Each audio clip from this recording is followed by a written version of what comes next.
From the studios of Farm Journal Broadcast, this is U.S. Farm Report. Welcome to U.S. Farm Report, and it's all things pork this weekend. That's because we're on the road in Des Moines, Iowa for World Pork Expo this week. I'm Tyne Morgan, and here's what's in store over the next 60 minutes. A major equipment manufacturer announces widespread layoffs. What we know. Wild weather, the slew of severe weather with a new record set in May, and it's not tornadoes we're talking about. Catering to a generational shift in pork demand. When you look at the biggest challenge today around pork, it really is centered around one word: relevancy. And that's a hard pill to swallow for someone in the pork business like myself. From culinary adventurers to tasty value seekers and everything in between, the pork industry is meeting consumers where they are. Plus, walk into pig barns today and you'll meet some incredible people, including one woman who believes leadership requires an understanding of the people you are leading. You know, I think she definitely leads by example, and I think she understands that how she acts and how she carries herself, how she treats animals, how she treats her coworkers, that rubs off on people. It's a true barn hero we're introducing you to this weekend to celebrate Pork Week.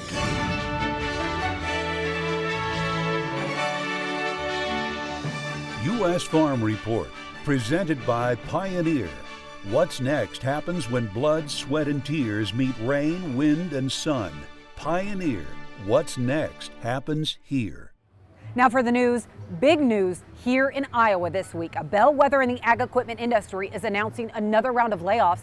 Bloomberg reporting John Deere will cut an undisclosed number of employees from its global production and salaried workforce. Bloomberg citing a letter that was sent to employees at the end of last week. The Des Moines Register reporting the company has also authorized 103 early retirements for workers at a factory in Ottumwa.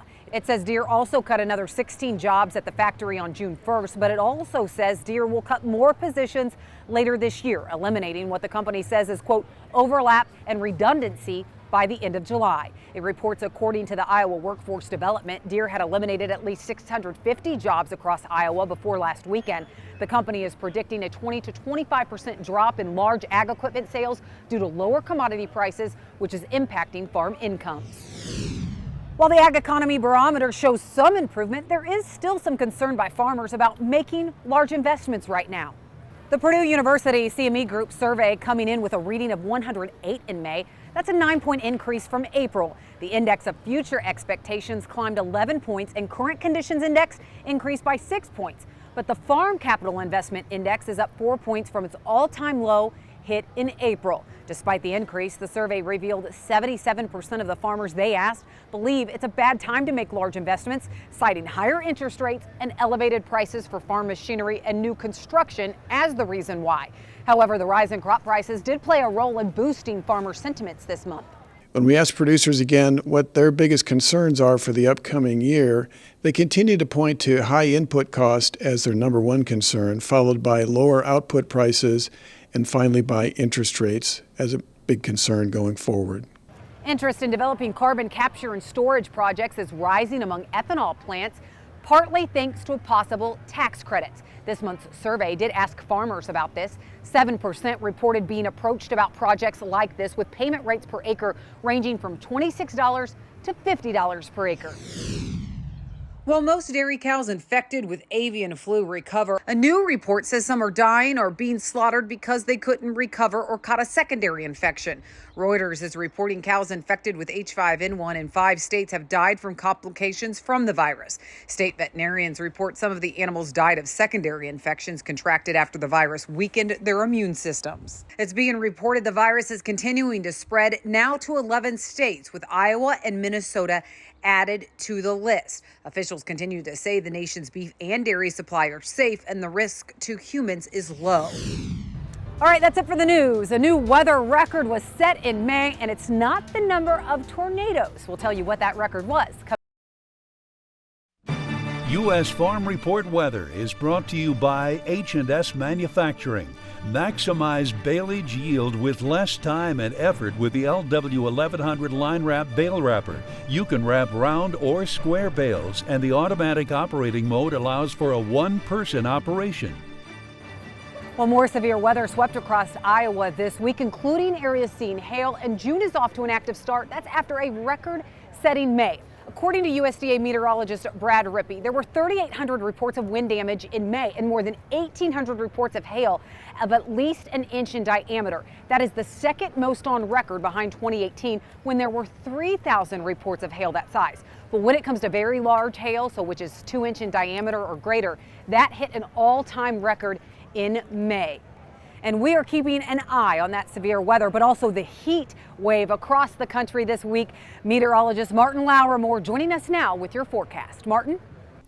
Yeah, we're still watching the new drought monitor that came out this week, and it did improve in some areas, but not most of the areas. Now, we're seeing in parts of western Kansas where that winter wheat is being harvested right now, conditions are getting better. But if you're noticing these areas that were much more scattered across the Pacific Northwest, start to see a little bit more of that coverage increasing. Same goes for a lot of New Mexico. The only area in the country still sitting at exceptional drought right now in southeast New Mexico. And actually now, Florida starting to see significant drought conditions. They had a lot of wildfires past couple of days in southern Florida, and now we've got that severe drought now making its way through parts of southern and central Florida. Again, the only area of the country as of right now sitting underneath that exceptional drought in parts of southeast New Mexico. Now, estimated rainfall the next 7 days. Again, this is showing across some parts of the central part of the country, including right in central Oklahoma, a decent amount of rainfall. But everywhere else, again, this is for a whole week in advance.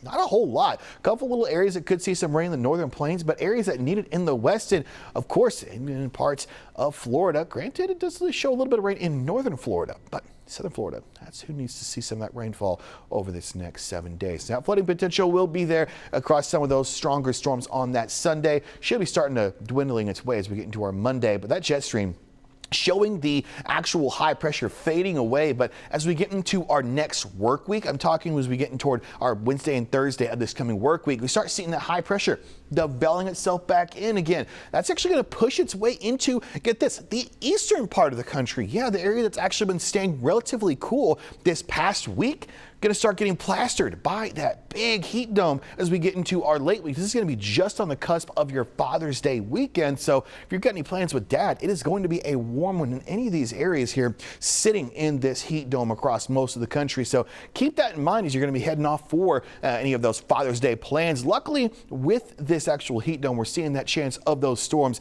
staying pretty low across most of these areas. So overall, it will be a very pleasant next couple of days, but with that heat dome, it's just going to make things still feel very, very warm. You can see, again, these areas of that very high pressure maintaining that right there is very hot air right there across parts of the East Coast. So we could be seeing those triple digits now replacing themselves from the west to the east.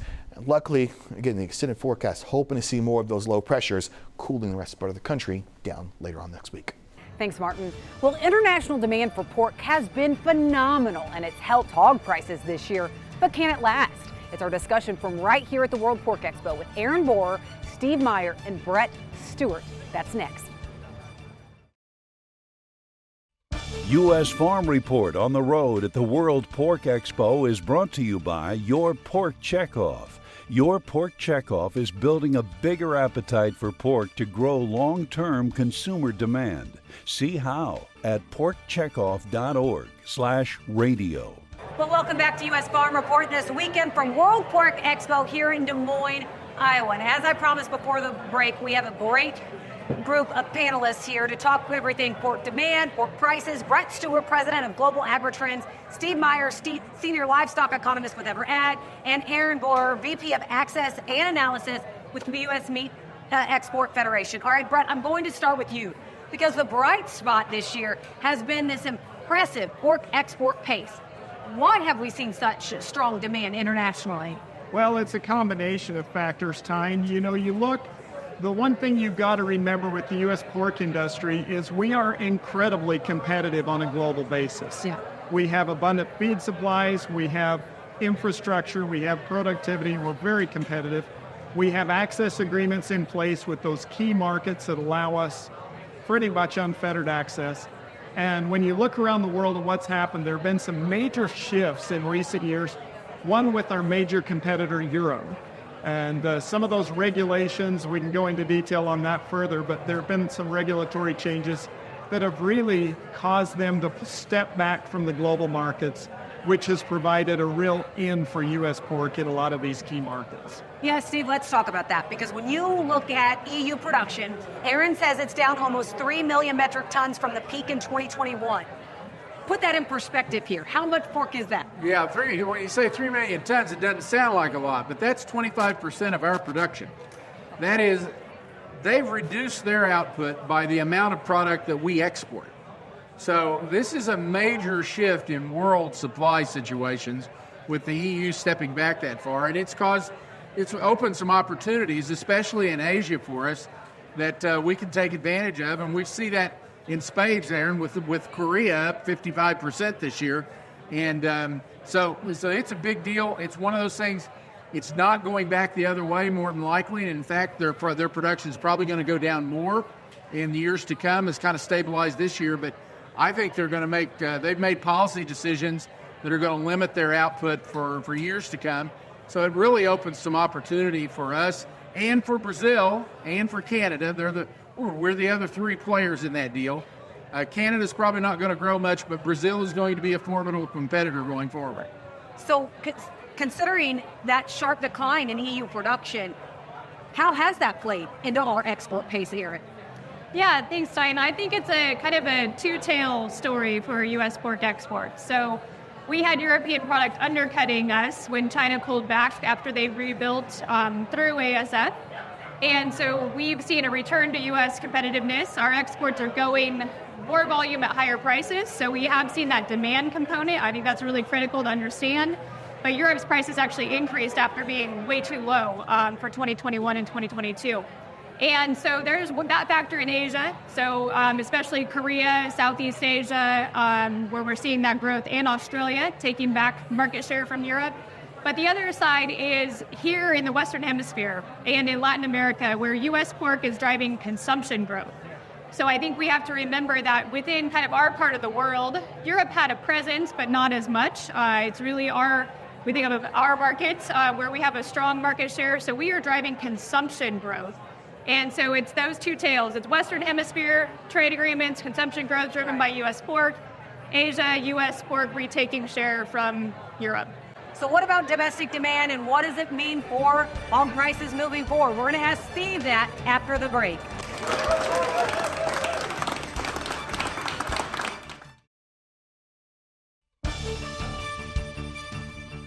Welcome back to our live taping from right here, World Pork Expo. A big thanks to the Pork Checkoff for hosting us again this year. All right, Steve, I alluded to it before the break, but when you look at domestic pork demand, are we seeing people shift from beef to pork? No, I don't think so. I mean, we are to a bit of a degree, but the shift is still mainly from beef to chicken. Beef supplies are going to get tighter as we go forward here. Over the last 40, 50 years, they've gone down on per capita basis, while chicken has grown and pork per capita consumption has been about the same. But demand is not just consumption, it's also how much people are willing to pay. And so we've seen in the last several years a huge increase in demand in 21 and 22, which was mainly driven by stimulus payments, the availability of a lot of cash in consumers' hands. We saw some lessening of that in 23. It's been kind of back and forth. We've seen a bit of a slump in consumer level demand in the United States for pork so far in 2024. My forecast for April says that improves a bit. So it's not bad, it's just not as good as it was in 21 and 22. Aaron, it seems like inflation hasn't had a big impact on domestic demand, but when you look at international demand, you look at some of these other countries, are we seeing inflation play any role?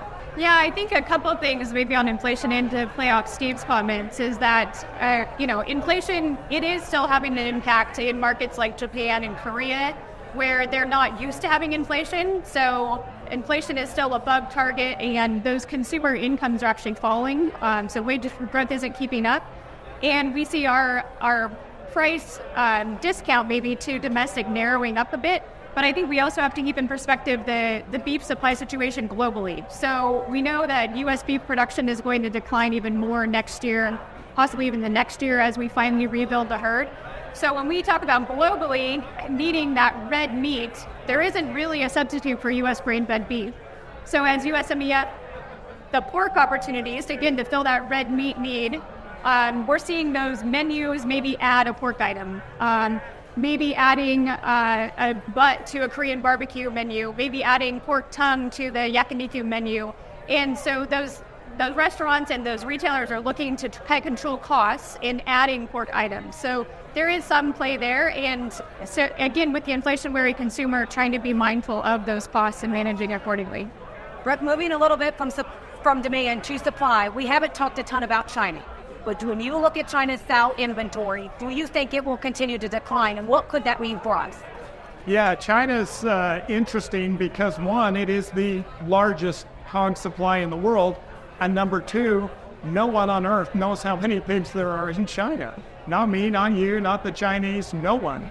And so it's kind of that ultimate riddle for us in the pork sector.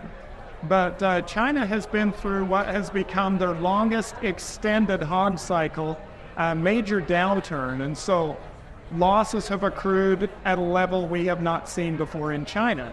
Typically that leads to liquidation, right? And it's the same golden rule in China as it is here. When you lose money long enough, you liquidate. And so China is just coming out of the end of that cycle. We've seen the Chinese hog prices jump. I think they're up 28% over the last month. And so Chinese hog prices are starting to turn higher. The reality is, though, for them to turn to the global markets, those prices have to go much, much higher. And so with my forecast, I don't really have much action dialed in for China this year, but it's definitely something to keep an eye on as we go into 2025. Okay, that's China's prices. Steve, real quick, end on this. What is your expectation for home prices here in the U.S. this summer? Well, this summer, I think we're going to see some improvement just seasonally, Tyne. But the problem we have is normally we see some appreciation of hog prices and the cutout value during the month of May. We didn't see any this year. Went sideways. So even if you have the normal kind of change in June and July, you've lost the seasonality of May. And so we're not going to trade these hogs up very much this summer. A little bits of seasonal strength. I'm still quite concerned about the fall. We have not cut supplies. We lost a lot of money last year, but we have not reduced supplies. And we're losing some packing capacity with the Perry, Iowa plant closing at the end of the month. And so we're going to be pretty tight for that. So spot hog prices are going to be pretty soft. We're hoping that wholesale demand can stay strong enough to keep that cutout value. I still got the cutout value up in the 106, 108 range for the peak this summer. That's lower than it was a year ago, though. So somewhat better. The problem is our costs have not waned very much, and we're still going to be right around break even for the year in my profit loss model. Well, I appreciate you all being here. Thank you for joining us for World Pork Expo. All right, we need to take a quick break, and then we'll be right back on U.S. Farm Report.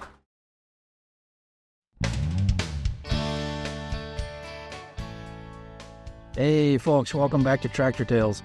Join me this week as we travel to Kansas for a story on a McCormick deering that brings back special memories. This is a 1929 McCormick Deering 1020. And the interesting thing about this tractor is that it was the first type of tractor my dad ever drove. This is not the original 1020 that he drove. He was always impressed with the 1020, and his father liked the 1020. And so many years later, back in the 1960s, my dad found this tractor, which is a 1929 1020, and we restored it, and he enjoyed it, and taking him to the shows and just enjoyed having it around the farm. And it had been rebuilt several times by the prior owner, and my dad always appreciated the fact it had been well cared for. It's the same model. This is identical to the first tractor my dad ever drove, the 1929 1020, that his father bought as a replacement for a 1926 Fordson, as a matter of fact. And so then my dad did a lot of farming and plowing and such with the 1020. And then many years later, in the 1960s, he decided he wanted to have his own 1020. So he found this one and bought it, and it was actually in good mechanical condition, and we restored it, and it's been restored a couple of times, or at least once since then, as it sits today. An interesting tractor for me because the steel wheels present an interesting thing for hauling and so on, but it rides rough, but it's a lot of fun, and I enjoy it a lot. Thanks, Greg. Well, from culinary adventurers to tasty value seekers and everything in between, how the pork industry is meeting consumers where they are. and that's catering to preferences of pork. That's our Farm Journal report as we continue our coverage from right here at World Pork Expo this week.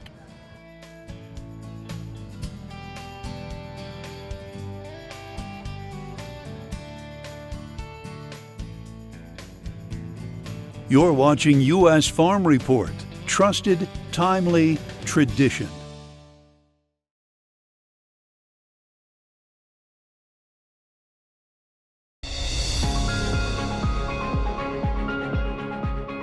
Well, there is some optimism here at World Pork Expo. After what was the worst financial year on record for most pork producers last year, the situation is looking more positive this year. Another area of optimism, how the pork industry is finding new ways to cater to pork demand, carving out new methods based on different generations. It's actually really interesting, as we show you in this week's Farm Journal report.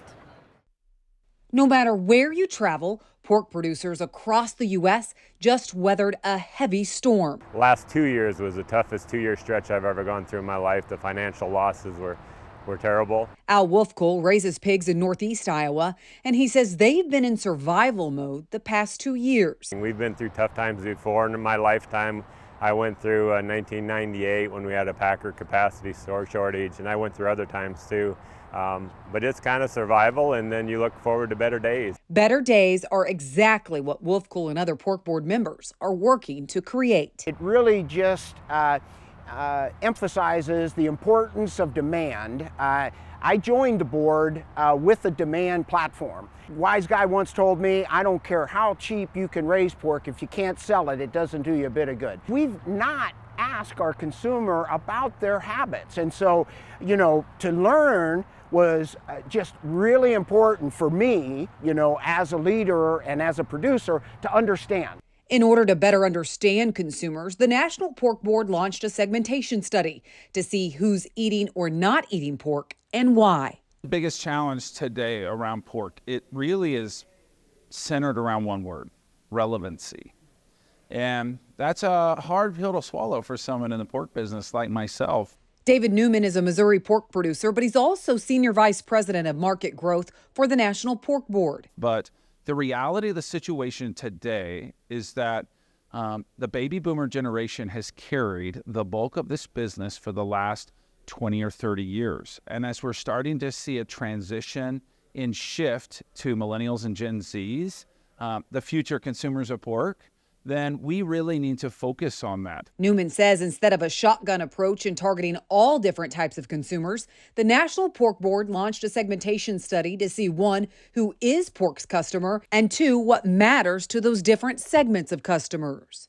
And it's really a transformational moment for pork to put a focus on who the future consumer is. We can't be all things to all people. We can take a more targeted approach to a strategy. The study showed 7 different segments of consumers, ranging from confident meat eaters and culinary adventurers to tasty value seekers and simple feeders. What this does is it gives you an opportunity to really, when you go into a marketing strategy, you can go to each one of those segmented populations and you can position pork in a way that is relevant to them. Morgan Wonderly runs the University Swine Farm at Cal Poly San Luis Obispo, and she also teaches courses there. Out at Cal Poly, about 80% of our students come from Los Angeles County and the Bay Area. And so getting to expose them to swine production, I think, is so important because some of them have never even seen a pig in their whole life. She says she does a lot of myth busting in her class while also discovering why the college students aren't big consumers of pork. I think one of the biggest concerns that they come back with is, hearing it's not a healthy product,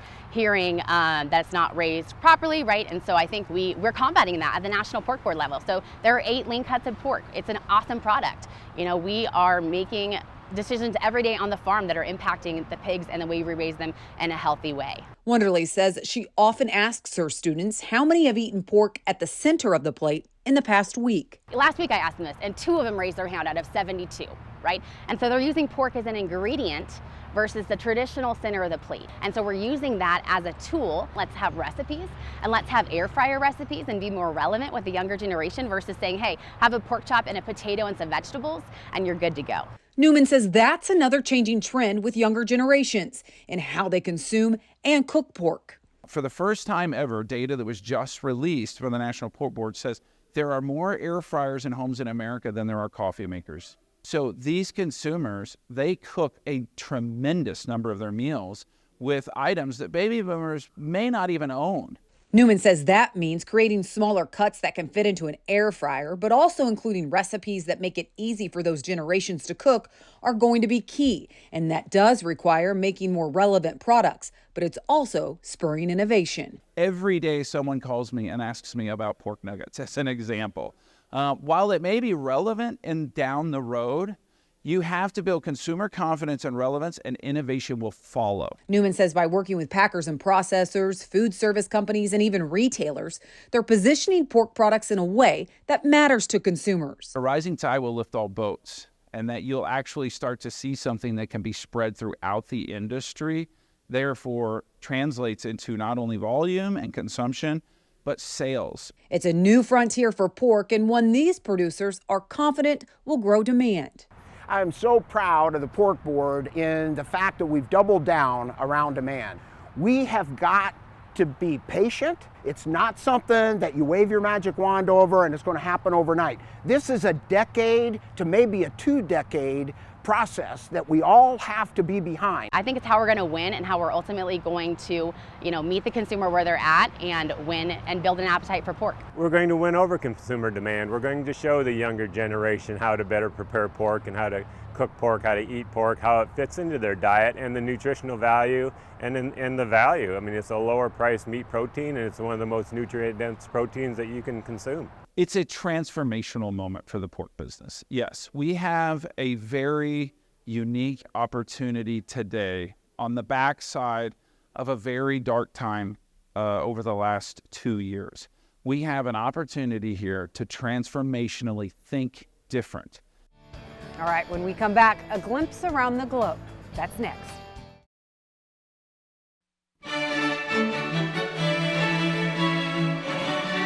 Now for a glimpse of ag around the world. Farmers were again taking to the streets in protest ahead of the 4-day European Union election.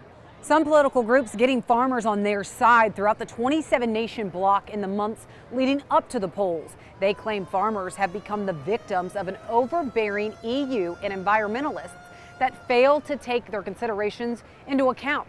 Political experts say the farmers could have a real impact on the outcome of the election, with so-called populist and hard-right parties expected to surge. Well, strike concerns at 2 Cargill plants in Canada. 1,000 workers at the Cargill facility in Ontario recently going on strike, and there was concern that union workers at a case-ready plant in Calgary, Alberta, would also follow suit. The union in Ontario saying it was bargaining for an increase in pay due to higher costs of living and also maintaining some pay increases that happened during the pandemic.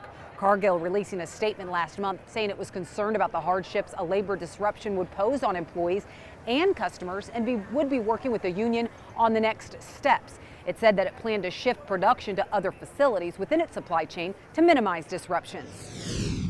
And happening right now, Colombia continues to impose restrictions on the imports of U.S. beef due to the outbreak of avian flu in the U.S.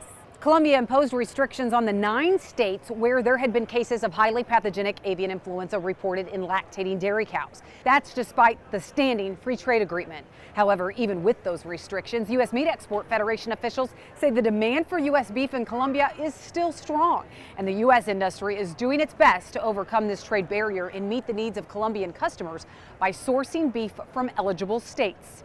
However, we do have plants in other states where export certificates are now being granted, and import certificates in Colombia are also being granted. So some trade has started back up, but clearly the supply is going to be more limited, but yet we still believe there are some really good opportunities given the situation. He adds that the Colombian currency is a strong relative to the U.S. dollar, which also is a positive for meat exports. Also in ag news from around the world, you're looking at the most expensive cow ever sold at auction. That's right, that's according to the Guinness World Records. The cow weighs more than 2,400 pounds and is twice as heavy as an average adult of her Nelore breed, which is raised for meat. The Brazilian cow is worth over $4 million. Her owners have put up billboards praising her size and inviting ranchers, locals, and busloads of veterinary students to come see the super cow. Vets in the area say the cow's eye-popping price stems from how quickly she put on her vast amount of muscle, her fertility, and how often she has passed on those characteristics to her offspring. Those eager to find out pay around $250,000 for an opportunity just to collect her eggs. All right, that was a glimpse of agriculture around the world. Well, you've probably heard the saying, food security is national security, but what does that mean for the pork industry? Chip Flory has had a lot of discussions here at World Pork Expo. We catch up with him for Chip's Corner next.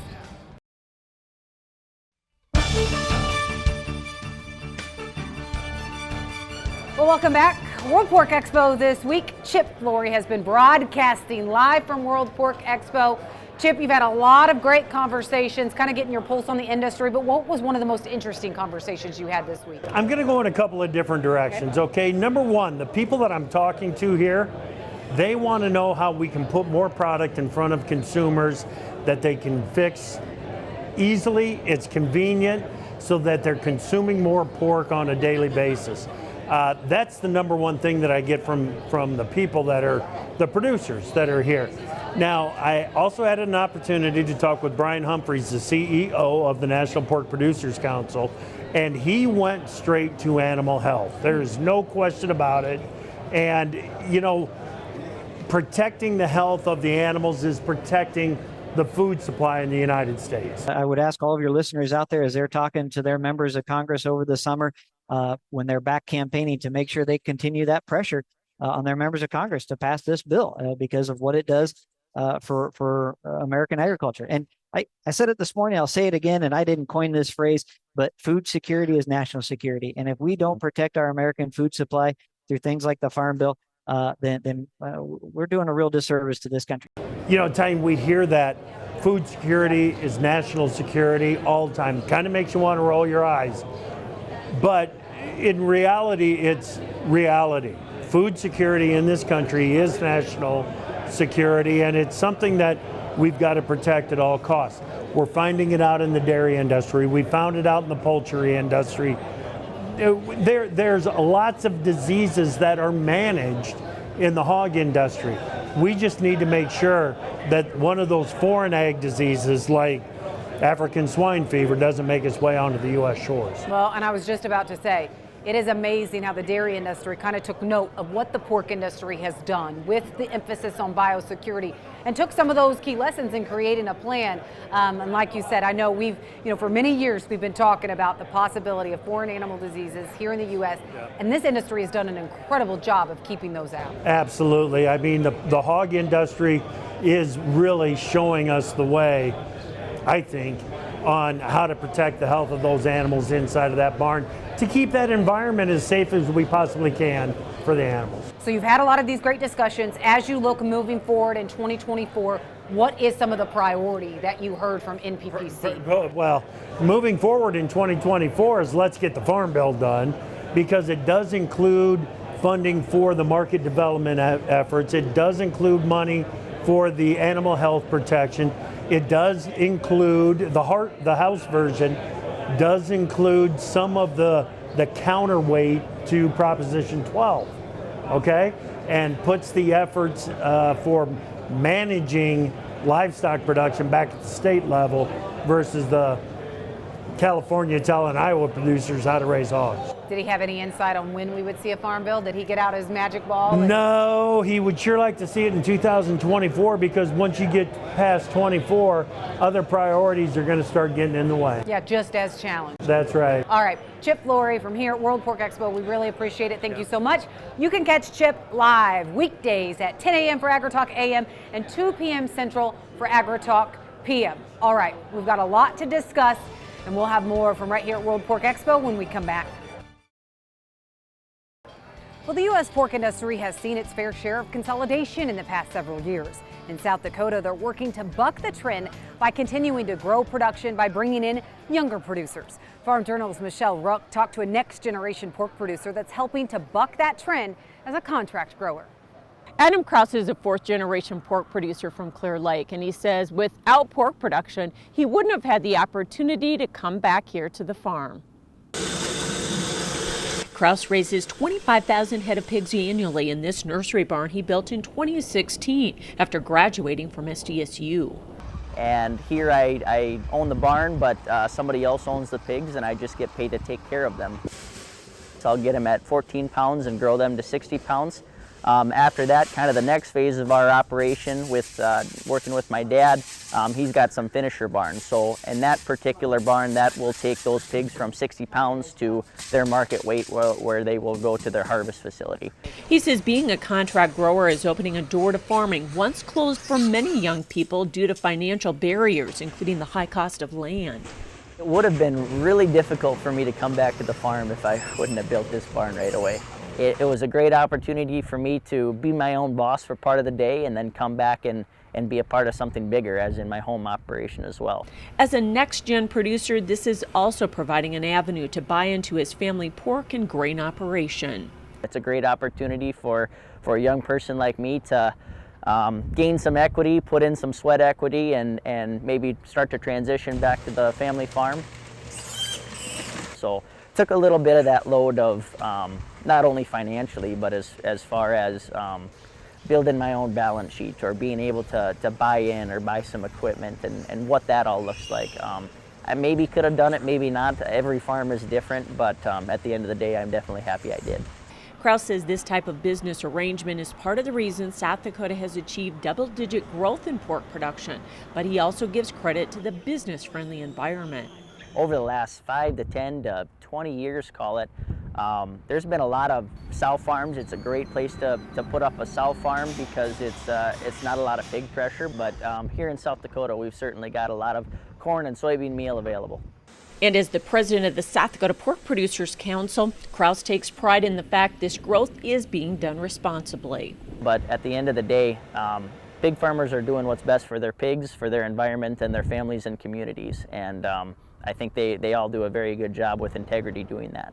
I'm Michelle Rook for U.S. Farm Report. Thanks, Michelle. We'll walk into pig barns today and you will meet some incredible people. That's the case in DeKalb, Illinois, and we'll introduce you to the next barn hero. That's coming up next.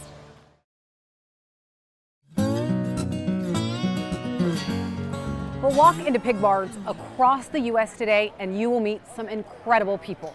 That is the case in DeKalb, Illinois, where one woman believes leadership requires an understanding of the people you are leading. We introduce you to a barn hero in the pork industry, Alma Valdez.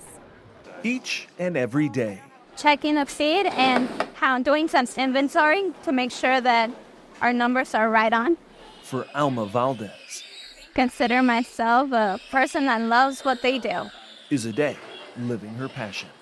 It's not really ever a same routine with animals. A daughter of immigrants from Mexico, she was inspired by her mother's dream and work ethic.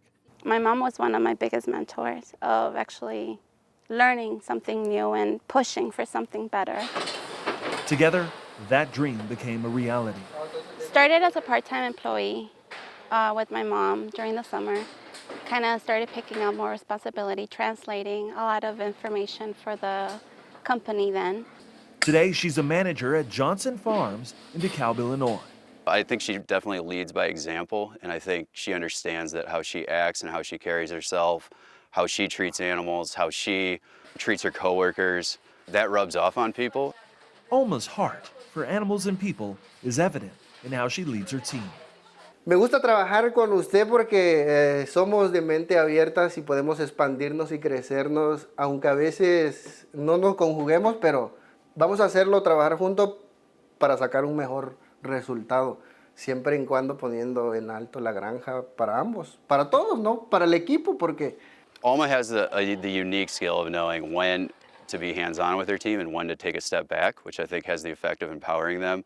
She's also a really effective trainer. It starts by getting to know the crew, making sure that you have the right crew member in the right spot. You know how they say, put your aces in your places. That's exactly what I do. When you come in a barn, you have to find out what everybody has to bring to the table and just, put them where they fit and just let them succeed. A team atmosphere built on a foundation of positivity and support. So Alma's a barn hero to me because she's always focused on creating the best possible environment for both the animals and the people working in the barns. There's always someone that's willing to motivate you for something better. That's the key, finding that one person that's willing to look after you and help you grow. Growth.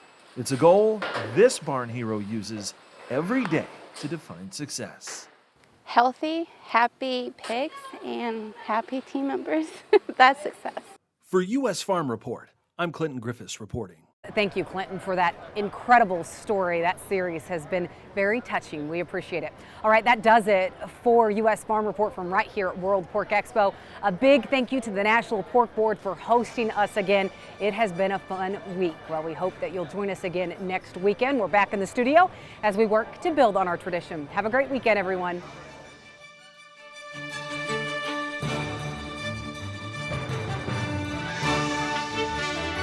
U.S. Farm Report is produced and distributed by Farm Journal Broadcast.